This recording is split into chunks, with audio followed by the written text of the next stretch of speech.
Alex needs this chance more than you do. My father's words landed like a punch as I stood in his Denver office, clutching the quarterly revenue report I'd been so eager to share. She's still trying to figure out her path, he continued, and the brewery is perfect for her. My name is Lena Torres, 34 years old. 8 months ago, I sold my dream loft in Lodo to save Torres Brewing Co., our family's failing craft beer business. Once a neighborhood staple, it had been bleeding money for years. Outdated branding, dusty interiors, and zero online presence. My sister Alex? Fresh off her third failed career experiment, she hadn't lifted a finger for the brewery. Until now. Now that I'd pulled it back from the edge. Dad, I said slowly, forcing my voice to stay steady, I sold my home for this. I put everything I had into saving Torres Brewing. He didn't even look up from his phone. And we appreciate that. But Alex needs this more. You've got your corporate finance background to fall back on. A bitter laugh almost escaped. I'd walked away from a 6-figure position at a private equity firm, emptied my savings, and poured my soul into reviving what Grandpa built. Meanwhile, Alex spent the last 6 months finding herself in Costa Rica. This brewery wasn't just a business. It was our legacy.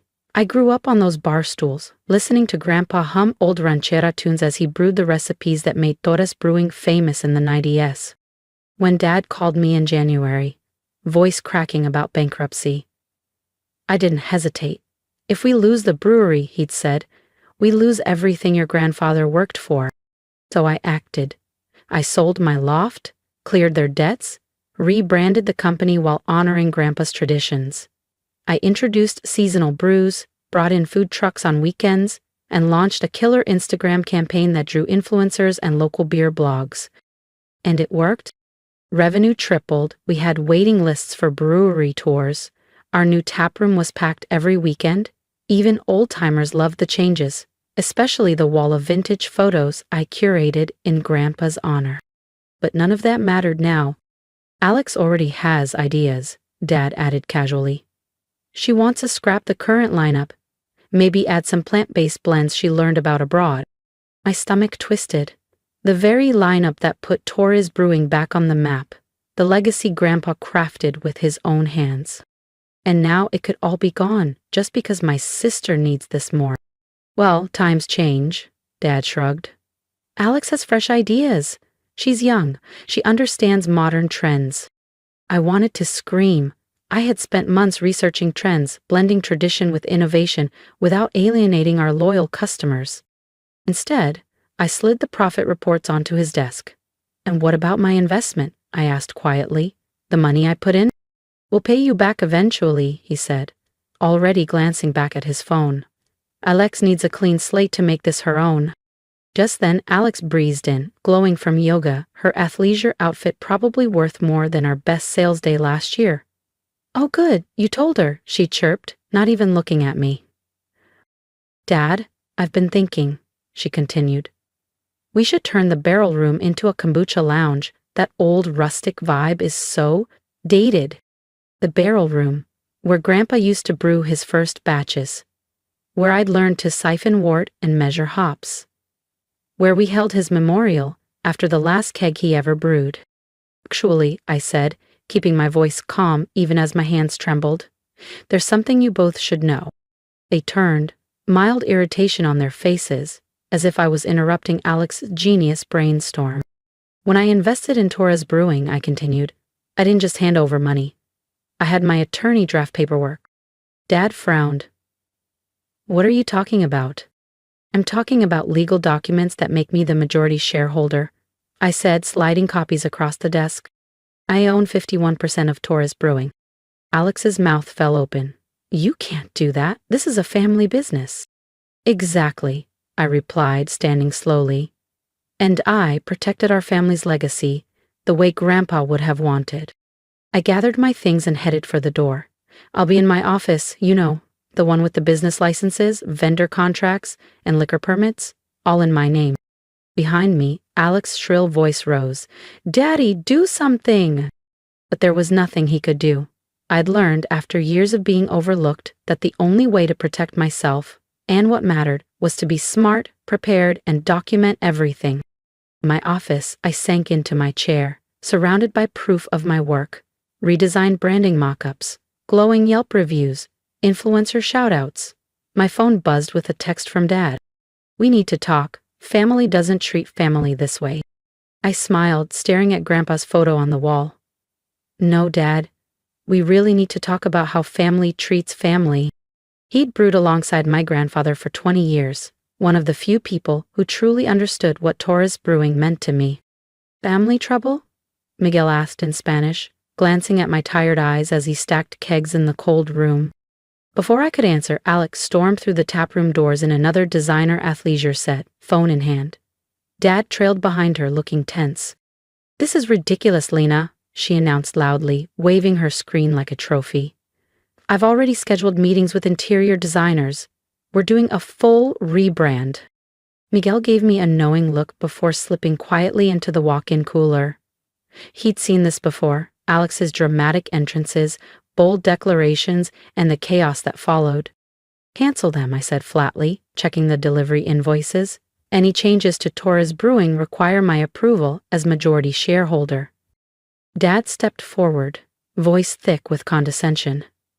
"About that, I spoke with our family lawyer last night. He says those documents might not even be enforceable, since this is a family business." I raised an eyebrow and pulled up a saved email on my phone. "You mean Uncle Mike, the guy who hasn't practiced corporate law in 15 years, the same one who forgot to file the brewery's taxes 3 times? Turning the screen toward them, I revealed the header, "Torres Brewing Ownership Structure Confirmed," from one of Denver's top business law firms. "My attorney disagrees," I said calmly. Alex's cheeks flushed crimson. "You went behind our backs? To an outsider?" "No," I corrected. "I protected my investment legally and professionally, something you'd understand if you'd finished any of your business classes." That struck deep. Alex had dropped out after 1 semester, claiming school stifled her creativity. Our parents applauded her for exploring her passions, just as they did when her yoga studio failed, her food blog fizzled, and her lifestyle coaching venture lasted barely 3 months. "Mom always said you were jealous." Alex spat, tears brimming. "Just because I'm not uptight like you." "Enough," Dad barked. "Alex is trying to find her purpose. This could be it. Why can't you support her?" I scanned the spotless tap room, the upgraded brewing system I paid for, the redesigned menus, the influencer campaigns that packed our tables every weekend. "Like you supported me?" My voice was ice. "When I worked double shifts here in college while Alex partied? When I learned Grandpa's recipes while she was on shopping sprees? When I sold my home to save this place while she was posting sunsets from Costa Rica?" Dad looked away. "That's different." "No," I said softly, "it's exactly the same. If you're as hooked on this brewing family feud as I am, make sure to hit that subscribe button. Because the next part, let's just say Lena's not done yet, and things are about to explode." "Alex needs to grow up," I cut in, surprising even myself with the edge in my voice. "And you need to understand this isn't just about family anymore. This is business." Just then, Miguel emerged from the walk-in cooler, carrying a fresh sack of specialty hops for our bestseller IPA. He paused, his eyes flicking to Alex. "You know how to dry hop this?" he asked in accented English, his tone calm but sharp. Alex blinked. "Well, no, but you know vendor contracts, health codes, staff schedules?" Miguel pressed, his deep voice echoing in the chilled air. Each question chipped away at her confidence. She fumbled for words. "I can learn," she insisted. "I have fresh ideas." Miguel shook his head slowly. "Idea's not enough," he said firmly. "Need knowledge, need respect." He glanced at me then, his gaze steady. "Like Lena, like her grandfather." I did it. Alex's face crumpled. She spun on her heel and bolted out of the brewery, nearly knocking over a line cook carrying trays of glassware. Dad shot me a look, half anger, half disappointment, before following her out. The taproom fell silent except for the rhythmic hiss of brewing equipment. Miguel went back to work as if nothing happened. measuring hops with practiced precision. "Thank you," I murmured in Spanish. He gave a small nod. "Your abuelo always said, good beer needs solid foundation." Same with business, same with life. I looked around at the space I'd fought to save. The gleaming fermenters, the organized prep stations, the crew working like a well-oiled machine. This wasn't just about my investment anymore. It was about protecting my grandfather's legacy, about safeguarding the livelihoods of people like Miguel, who'd stood by us for decades, and yes, even protecting Alex from her own recklessness. My phone buzzed. A text from Mom. "Family meeting tonight. Alex is very upset. Please be reasonable." I thought about every family meeting we'd had over the years. How they always ended with me compromising and Alex getting her way. Not this time. This time, I had more than just loyalty on my side. I had legal documents, profit margins, and, for the first time, the confidence to stand my ground. I typed back, "Yes, we need to talk. I'll bring financials, ownership papers, and my attorney's info." I looked up at Grandpa's photo, framed above the bar.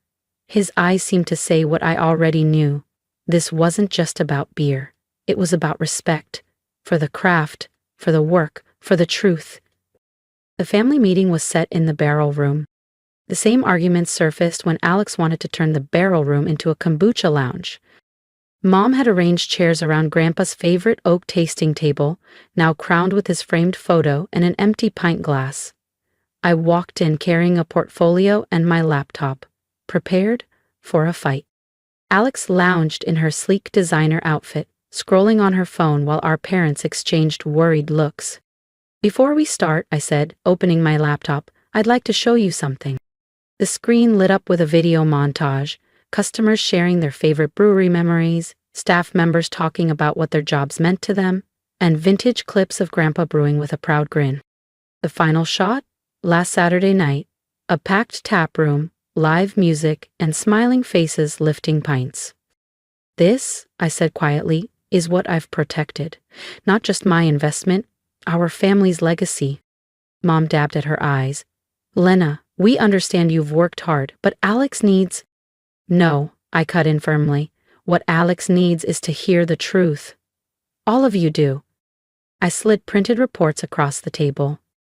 8 months ago, Torres Brewing was $220,000 0 in debt. The health department had cited us twice. We were weeks from closing. Dad shifted in his seat. "I sold my Lodo loft for $480,000 0, I continued. "Used $220,000 0 to clear debts. $170,000 0 on renovations and new equipment, and invested the rest in marketing and staff training." Alex rolled her eyes. "We know you spent money, but Dad says—" "Your father," I cut in again, "signed these." I pushed forward a set of contracts bearing Dad's signature. Hemet was desperate for help and didn't read the fine print. "These documents make me the majority shareholder. 51%. Dad's face flushed crimson. "Now wait a minute." "No," I said calmly, "you wait. For years, you favored Alex, excused her failures, and expected me to stay quiet, but this isn't about family anymore. This is business." I pulled up the current financials. We're turning a $35,000 0 monthly profit. Staff retention is 95%. We've secured partnerships with local suppliers, booked 6 corporate accounts, and have a 2-week waiting list for tours. I switched slides, projections based on Alex's proposed changes. Here's what happens if she rebrands. Costs skyrocket, regular customers vanish, profits tank. Within 6 months, back in debt. Alex slammed her phone down, tears brimming. "You're just trying to make me look bad. I have vision." "Vision without experience is just fantasy," I said evenly. "Do you realize our head brewer has 2 kids in college? That Miguel supports his aging parents? That our servers depend on their paychecks?" For the first time, Alex faltered. Her defiance softened into something almost uncertain. I leaned forward, voice calm but firm. "If you're serious about learning this business, really learning it, I'm willing to teach you. The room went still. You'll start as a hostess, I continued. Then rotate through every role. You'll learn how each piece of this brewery works before you touch the menu or the branding. In time, if you prove commitment, you can earn a real position. A hostess? Alex whispered, horrified. But I'm family. Exactly, I said, and family should lead by example. Dad opened his mouth to object, but Mom spoke first, her voice steady. She's right. All eyes turned to her. I've watched Lena work here since she was 16, Mom continued. She honored your father's legacy when we didn't. We haven't been fair to her. Alex slumped back, her voice small. So I just give up my dreams? No, I said, shutting my laptop. You work for them, like everyone else. The choice is yours. Learn the business properly or move on. But Torres Brewing stays as it is. The silence stretched long before Dad finally spoke, his tone softer than I'd heard in years. You're a lot like your grandfather, he murmured. He'd be proud. For the first time in forever, I saw respect in his eyes. 2 months later, against everyone's expectations, Alex actually took the hostess job. She griped at first, but something changed after her first slammed Saturday night. Maybe it was watching regulars greet me like family, or seeing how every tap, pull, and keg change mattered, or realizing that running a brewery was more than glossy rebrands and hashtags. She's still learning, still makes mistakes, but she's trying. Last week, I even caught her asking Miguel to teach her how to dry hop an IPA. As for me, I've never felt more certain of my path. Torres Brewing isn't just a business. It's proof that success grows from strong roots. Planning, grit, and the courage to stand firm when it matters most. Yesterday, I hung a new photo beside Grandpa's, me in brewer's gear, smiling over a fresh batch. Beneath it, I framed his favorite words. Great beer, like great families, is built on strong foundations, and I intend to keep those foundations solid. If you've stayed with me through this journey, I want to hear from you. Do you think I did the right thing? Would you have stood your ground the way I did, or stepped back for the sake of family peace? Tell me in the comments. I read every single one because your perspective matters to me. I've learned something powerful. Family loyalty is important. But loyalty to yourself, the dreams you've sacrificed for, the work you've poured your heart into, is equally vital. For years I stayed silent. I worked hard, hoping my efforts would speak for themselves. But silence rarely earns respect. Speaking up did. Planning ahead did. Protecting what mattered most did. Here's my advice to you. Never underestimate the value of preparation. If you're investing time, money, or love into something, document it. Protect it. Own it. That's not selfish. That's smart. And if someone ever tells you that standing up for yourself makes you cold or ungrateful, remember this. Confidence is not cruelty. Boundaries are not betrayal. So what's your story? Have you ever had to fight for something you built, even against people you love? Share it with me. I want this to be more than just a story. I want it to start a conversation. And if you want to see what happens next, because trust me, the drama isn't over, hit that subscribe button. Join me for the next chapter, where I'll show you what it really takes to turn family pressure into unstoppable success. Because if my grandfather taught me one thing, it's this. Strong foundations don't just hold up breweries, they hold up lives. Let's build those foundations together. Now, tell me, what's the strongest foundation you've ever built in your life? Drop it in the comments. I'm listening.